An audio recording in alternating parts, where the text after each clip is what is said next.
This is tape number 5 of an interview with Mr. Marek Debinski. Okay, you were talking about the way you brought up your children, how it was influenced by your war experiences. Can you talk about that further? Yeah, well, the reason is I was trying to work so hard because I was trying to have a better future for them. I didn't have the opportunity, so I was trying to give them the opportunity. And I must say that the things which I was putting on all the effort come to a good result.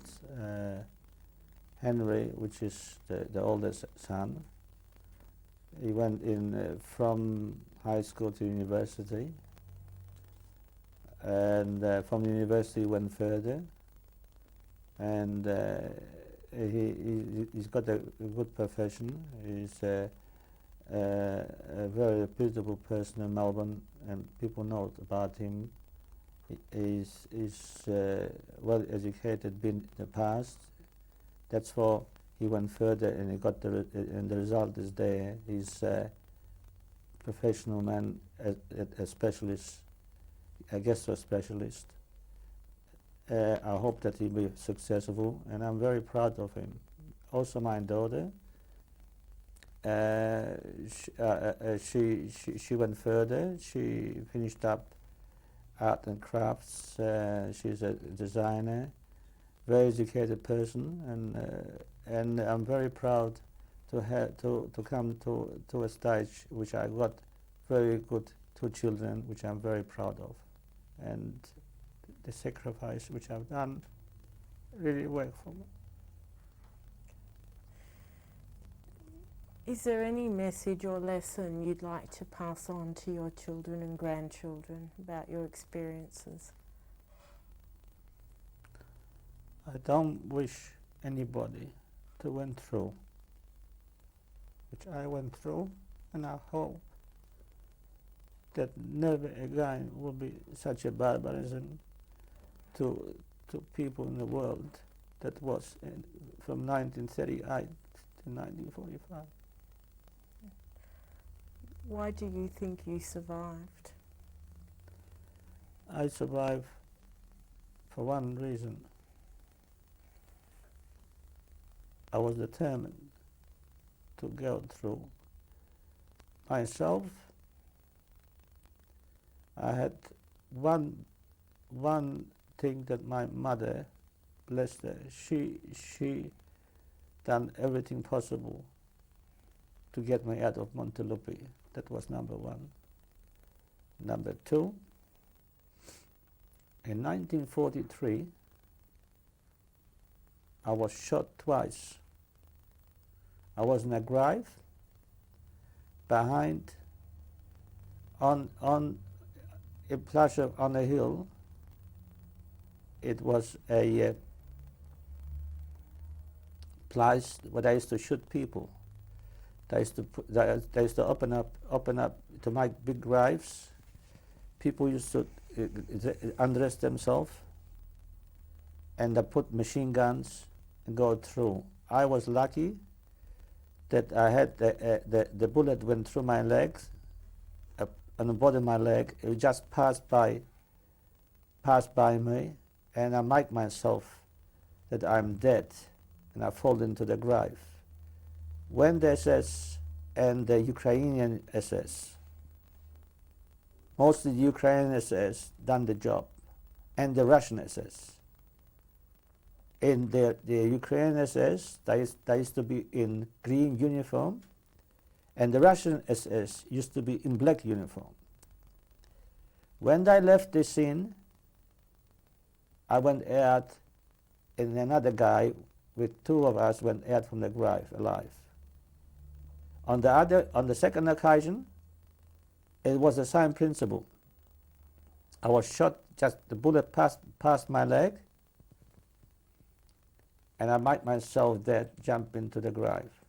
And when they left, I got out of the grave. Is there anything else you'd like to add? No, not. I hope that my grandchildren will grow up, and that will be provided for my son. I know for sure that he will give all the things which I gave to him, he will pass on to my grandchildren. I'd like to thank you very much for telling your story. Thank you very much. Thank you. Okay. Mr. Debinski would just like to say something about the lack of photographs that he has. Unfortunately, I haven't got any photographs from Europe, from before the war, and I didn't make any photograph during the war. I wasn't. I was superstitious about to make photographs. Okay. All right. Can you please tell me who is in this photograph? It is a friend of mine, not Jewish. He's from Poland, from Lodz, from my town. We made the picture in Germany. That's the only picture I've got. We came together to Australia. And what year was this photograph taken? That was taken in 1949. Okay, thank you. Okay, can you please tell me who is in this photograph? My darling wife and myself. Okay, when was this taken? On the 3rd of August 1958. Where? In Melbourne, the name of the place is Bambalina. Okay, thank you. Thank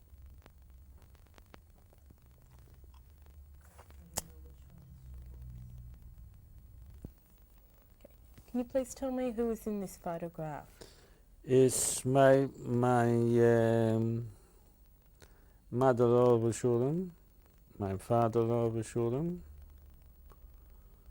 my daughter, my son, my charming wife, and myself.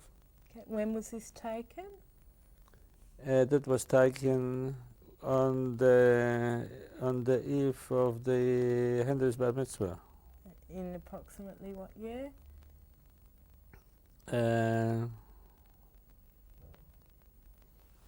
You just got me. I don't remember the year. Would you believe it? 72, maybe? Must be 72, yeah. Okay, can you please tell me who is in this photograph? My charming daughter, and also my mother-in-law. Right. And when was this taken? What year? That was taken in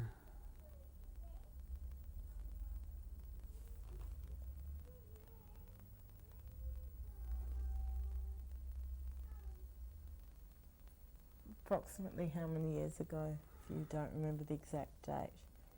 about 5 years ago. Mm-hmm. Thank you. Okay. Mr. Debinski, can you please introduce your family to us? Yes. On my left side is my darling wife, Fai Debinski. On the right, my charming daughter, Gina Debinski. On my left, Abby Lee, the cute one. Next one is Carly. And on my right side is the Gebzi, the beauty, which I call. Behind me is my son, Henry Debinski the naughty. No, not really. He's a very, very good, very good son. And on my left is my daughter-in-law Aviva, the charming Aviva. Would anyone like to say anything, please? All right. I was going to say anything there, but do you want to say anything? Say I love Zeta? Yeah? I was going to say.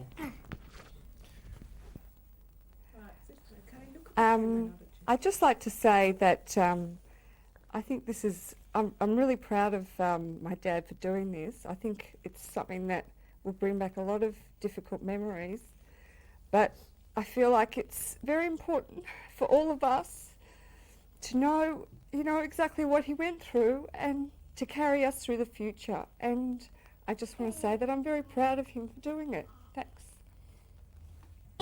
Okay, take a deep breath. Okay, it's your minute of fame. Right. Yeah. 1, Right. 3. Yeah. Okay. Right. All right. Right.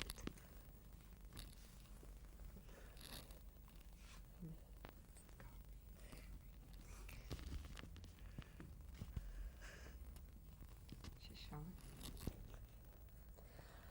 I'd just like to say a few words. I was a very young 17-year-old when I married my husband. We had a bit of difficult times adjusting after the horrors of the Holocaust, but we have managed to come through it, and I thank the Almighty for sparing him, for raising a lovely family with lovely grandchildren and a beautiful daughter-in-law, and I hope we will have many more happy years together. I think it's important to emphasise how difficult it was for Dad, obviously, when he came to Australia. And one of the things that stands out in my memory is when we got married, how we were surrounded by so many family and friends. And I hark back to when Dad got married, came to Australia with nobody, an orphan. He didn't even have parents, he didn't have a single surviving relative. And he stood there under the chuppah on his own when he died with nobody but my grandparents on my mother's side. And that was something that wasn't pointed out to me, or something wasn't one of my own observations, but it was something that some of Dad's friends who were at his wedding reminded me on my own wedding day. And I hope that the message isn't one that we've learned alone, but one that my children, and hopefully my grandchildren, great-grandchildren, will also learn. And I just want to thank Dad for everything that he's ever done for us, and for being such an incredible example in spite of a life of absolute misery up until he came to Australia. And I only wish that I'd known the rest of his family, because I'm sure they would have been his equals. That's all I want to say. Thank you.